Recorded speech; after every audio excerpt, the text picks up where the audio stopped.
Hey, what's up everybody? Prime22 here, bringing you Let's Play Katawa Shoujo Part 12. Last episode, we went into the art room and met Rin, who eats with her feet. But, you know, things happen when you have no arms. So, without any further ado, let's just get right into this. With little left to say, Rin resumes her lunch and the conversation dies away, but I keep thinking about what she said. All the things she said, running through my head, Okay. It's the first time I told anyone else about my condition. Yeah. All the other people have either known about it already or heard about it from someone else. I don't understand why he's keeping it like such a big secret. Or didn't need to know about it like every other student here so far. Should I have told it as a natural part of introductions? Is it expected of me? Yeah, that's a good question. Hi, I'm Hisao. I have a very serious heart condition. That sounds weird. Is that how I'm supposed to go around introducing myself from now on? As if our disabilities would define us. What a disgusting thought. Isn't that what you've been doing this entire game so far? Defining people like by their disabilities? Or maybe this Tezuka girl just has an unnatural interest in such things. Rin has a lot of I forgot the word you just used. Unnatural. Everything about Rin is unnatural. Ugh. A bit sick, guys. I apologize. As I walk to the back of the room to pick up the items on Misha's list, a chance opens to study Rin from the corner of my eye. Oh, you're stalking her now. That's weird. And my face is in the way. Hey guys, I'm Rin now. Okay, that's weird. Her hair is albern. What's an albern? Almost orange. I don't think that's orange at all. I mean, you guys can't see it, but... And cropped short. Long hair would probably be impossible with no arms. Ah, good point. The boy's uniform and the lack of arms makes her look very thin, almost scrawny. She's not particularly pretty, except for her murky green eyes which flicker restlessly from below her short bangs, even when she eats. The distance and the shadows make it seem like they don't reflect sunlight at all, but instead absorb all of it within them like deep wells. Wow, you're getting real poetic here, Hisao. She moves her feet almost as deftly as a normal person would. Oh, the volume's up. Let's just lower this game volume here for a second. Okay. She moves her feet almost deftly as a normal person would. Okay.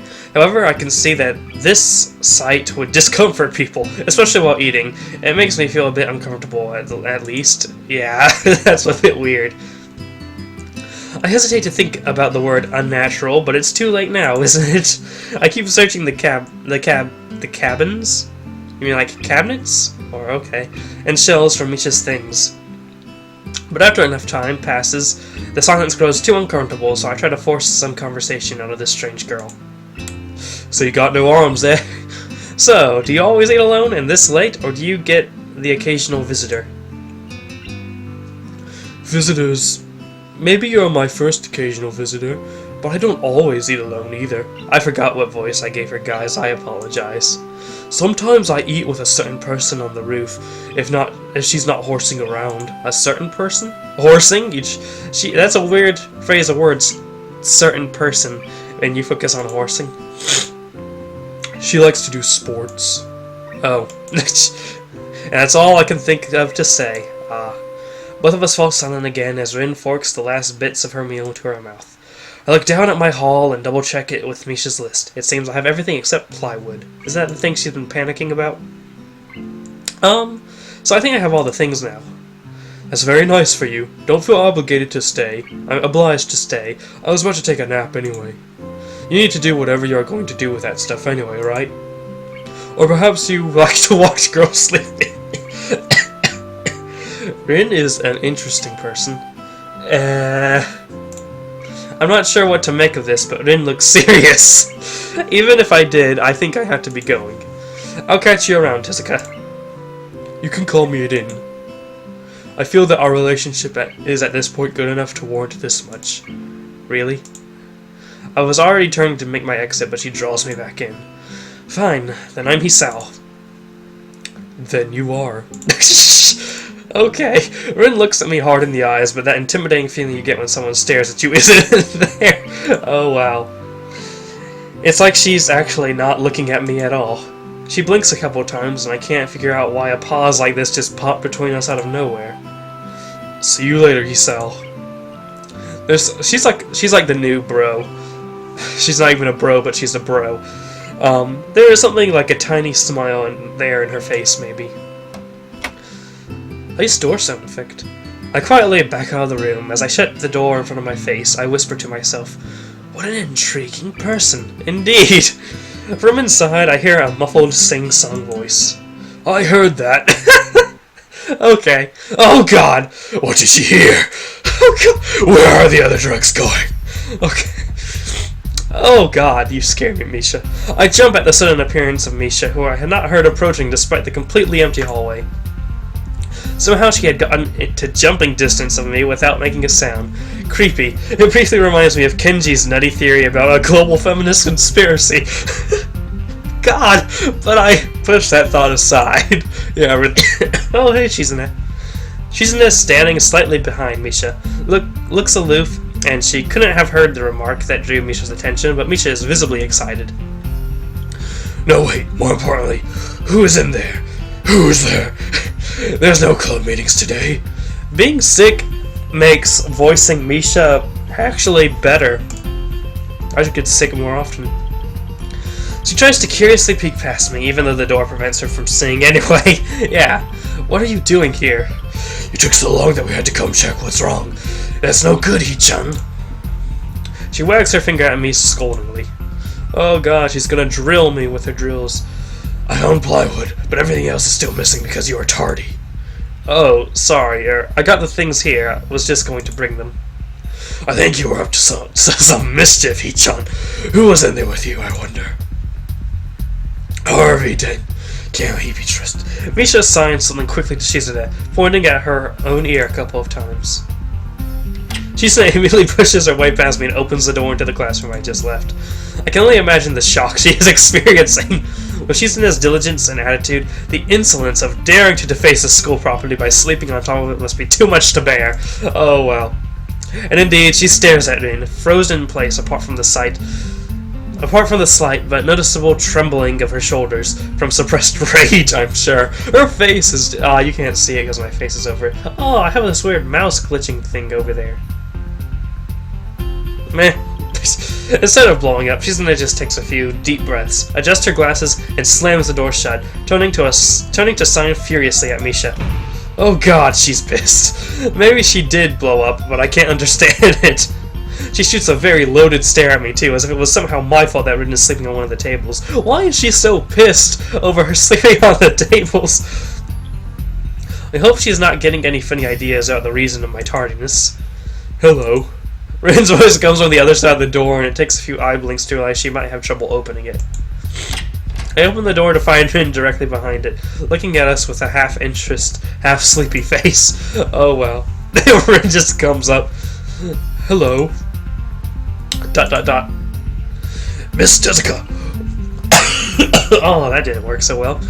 Miss Tezuka, what do you think you are doing? You absolutely are not permitted to use school property for such disgraceful activity.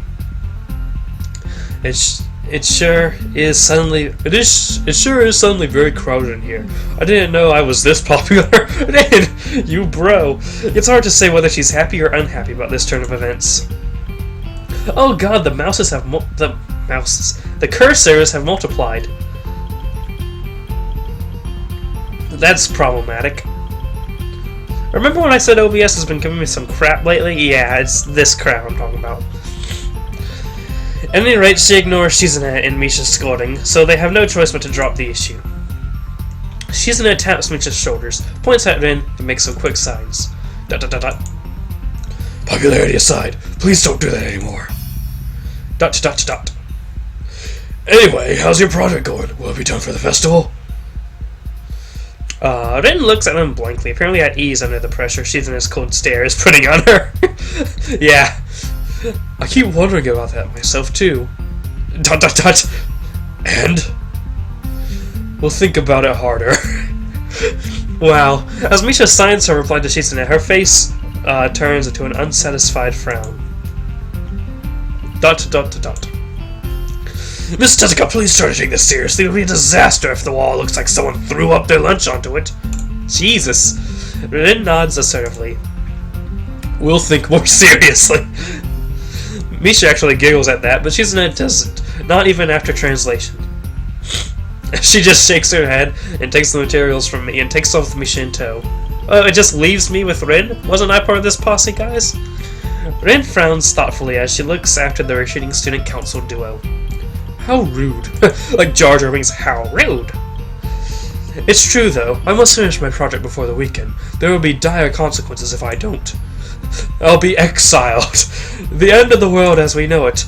Like weekdays usually are, but more dire. Weekends usually... Weekends? Much more dire. Or are weekends the end of the world for you? Maybe I'll postpone my nap to unforeseen future. And then, like that, she's gone.